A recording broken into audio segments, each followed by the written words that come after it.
So since majority of the players nandito dun sa lineup, magbibigay na ako ng konting function, yung tactical movements na sinasabi ko sa inyo. High press, defending.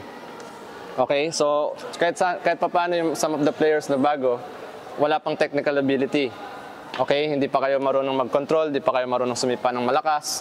Pero pag marunong kayo magdepensa, baka maaari makagol pa kayo. Kasi ang pressing nito mataas sa own half ng kalaban. Hindi kayo magde-defend dun sa own half ninyo. Ituturo ko sa inyo paano mag-high press. Okay? Kung gusto nyong ma-achieve yung high pressing, we want high energy from the start. Kapag ka mababa yung energy nyo sa high pressing, sunod-sunod yan, makakalusot sa inyo yung kalaban. Pag nakalusot sa inyo yung kalaban sa high pressing, anong mangyayari? Bakit? Baba yung energy nyo. No. Kasi think about it. Kung nag-pressure kayo dito, ano meron dito? Space. Oh, wala na kayong defender diyan. Paano pag nakalusot sa inyo dito dahil mababa yung energy sa pressing? Tapos na kayo dito. Okay? So kailangan mataas ang energy when you do pressing. Okay? Klaro? So ano yung gusto natin ma-achieve for today? High pressing, energy. Okay? Yung defending stand, unti-unti ituturo ko sa mga beginners. Yung mga matatagal na, alam nyo na yung defending stance, di ba? Merong defending stance kasi sa kaliwa, merong defending stance sa kanan. Hindi ko pa na-discuss sa inyo yun kasi during that time, hindi pa kayo ready. Okay, so for now, I think you're ready and kailangan yung makasunod dun sa demand. Clear? Mukhang kinakabahan na kayo, ano kaya yung demand na yun ni coach? Pero before that, syempre, kailangan nyo mag-warm up. So each of you, kailangan may mga stations. Dun sa mga long bands, 2 players ang kailangan dyan.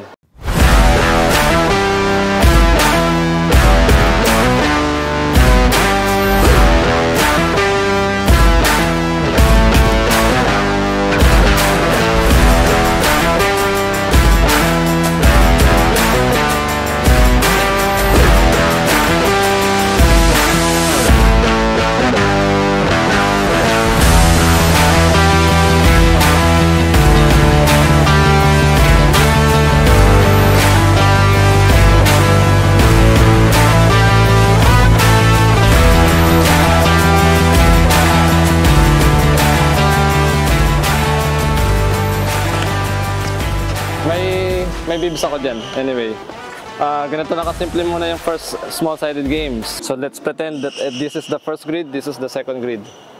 Nakuha. So ganito lang kasimple. Simulan lang muna natin ng basic drills. Pag nandito yung bola, dalawang opponent. Okay? Ngayon, pag nakuha nila yung bola, kailangan maipasa nila yung bola sa kabilang side. Coach, kala ko po ba defending tayo? Okay? Now, ang gusto nating makita dito, makinig sa akin ha.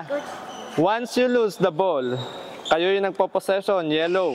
Once you lose the ball, you don't allow the players to transfer the ball sa kabilang side. That is defending. Kasi once you lose the ball, kailangan may immediate press. So let's say ganito. Okay? Nakuha nila yung bola. Ano yung immediate press niyan? Paano?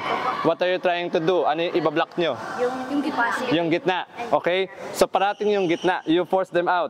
O ngayon, pag magaling talaga sila, they will go down, they will go higher sa wider. Okay? Pag nangyari yan, no problem. In reality, meron pa kayong goalkeeper. Pero kapag nangyari to, naipasa yung bola dito, delikado na yan. Okay? So you don't allow that. Clear?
again. Ano ang dapat mong bantayan? Nakay Julian na yung bola. Saan